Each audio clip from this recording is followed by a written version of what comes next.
नमस्कार, मैं हूं नंदिनी शुक्ला और आप देख रहे हैं न्यूज स्टेट उत्तर प्रदेश उत्तराखंड के डिजिटल प्लेटफॉर्म पर न्यूज अपडेट। उत्तर प्रदेश के संगठन मंत्री सुनील बंसल को नई जिम्मेदारी दिए जाने की चर्चा है। खबरें हैं कि सुनील बंसल को तेलंगाना में पार्टी को मजबूत बनाने की महत्वपूर्ण जिम्मेदारी सौंपी जा सकती है। अगले वर्ष तेलंगाना में होने वाले विधानसभा चुनाव से पहले वे राज्य में पार्टी को मजबूत करने की अहम जिम्मेदारी निभा सकते हैं। सुनील बंसल ऐसे व्यक्ति हैं जिनके बारे में कहा जाता है कि यूपी में भाजपा को जिताने में उन्होंने बड़ी भूमिका निभाई थी। साल 2014-2019 के लोकसभा चुनाव में उत्तर प्रदेश से बीजेपी को जबरदस्त सीटें मिली, जबकि साल 2017 और साल 2022 के विधानसभा चुनाव में भाजपा ने बहुमत की सरकार बनाकर इतिहास रच दिया।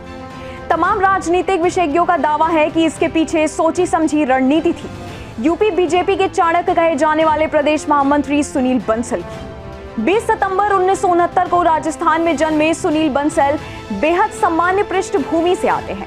अपने छात्र जीवन में इन्होंने अखिल भारतीय विद्यार्थी परिषद से जुड़कर राजनीति का कखरा सीखा। 1983 में राजस्थान विश्वविद्यालय के छात्र संघ चुनाव में एबीवीपी ने कई धुरंधरों को पीछे कर युवा सुनील बंसल को उतारा। बेहद कड़े मुकाबले में बंसल ने एबीवीपी को जीत दिलाई और राष्ट्रीय महासचिव चुने गए। इसके बाद सुनील बंसल ने मुड़कर नहीं देखा। 2014 में जब अमित शाह को यूपी का प्रभारी बनाया गया था तो उन्होंने यूपी में बूथ मैनेजमेंट का जिम्मा सुनील बंसल को सौंपा था। कहा जाता है कि अखिल भारतीय विद्यार्थी परिषद के राष्ट्रीय संघ संगठन मंत्री रहे सुनील बंसल ने 2014 के लोकसभा चुनाव में जीत के बाद ही उत्तर प्रदेश में सरकार बनाने की योजना पर काम शुरू कर दिया था। अब भाजपा की नजरें तेलंगाना पर है। पार्टी का मानना है कि तेलंगाना में पार्टी को सफलता दिलाने में बंसल की भूमिका अहम हो सकती है। इस महीने की शुरुआत में ही भाजपा ने हैदराबाद में राष्ट्रीय कार्यकारिणी की बैठक की थी। बैठक के दौरान पार्टी में दक्षिण के राज्यों में विस्तार का संकल्प लिया गया था। इसके बाद अब माना जा रहा है कि तेलंगाना में भी बंसल की अहम भूमिका हो सकती है। बंसल के परिचय के साथ आपको बताते हैं कि उन्होंने यूपी में किस तरह रणनीति बनाई थी। मीडिया रिपोर्ट्स का दावा है कि यूपी के 2014 और 2017 के चुनाव में जातीय समीकरण और प्रत्याशियों के वर्चस्व के तालमेल के बाद ही यूपी विधानसभा चुनाव में प्रत्याशी तय किए गए हैं।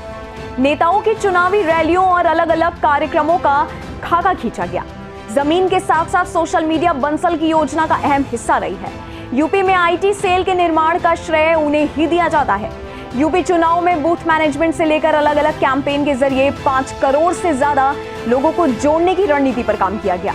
वहीं उन्होंने प्रदेश की विभाजित भाजपा को जोड़ने की मुश्किल मुहिम शुरू की। चुनाव के दौरान अकेले बंसल ने ही 60 लोकसभा क्षेत्रों में असंतुष्टों से संपर्क साधा और कार्यकर्ताओं का मनोबल बढ़ाया।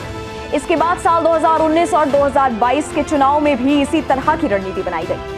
इस वीडियो में फिलहाल इतना ही। हमारे YouTube channel news state Uttar Pradesh Uttarakhand पर तमाम विषयों पर वीडियोस उपलब्ध हैं और भी लेटेस्ट जानकारी के लिए आप हमारी वेबसाइट newsnationtv.com की साइट पर विजिट कर सकते हैं।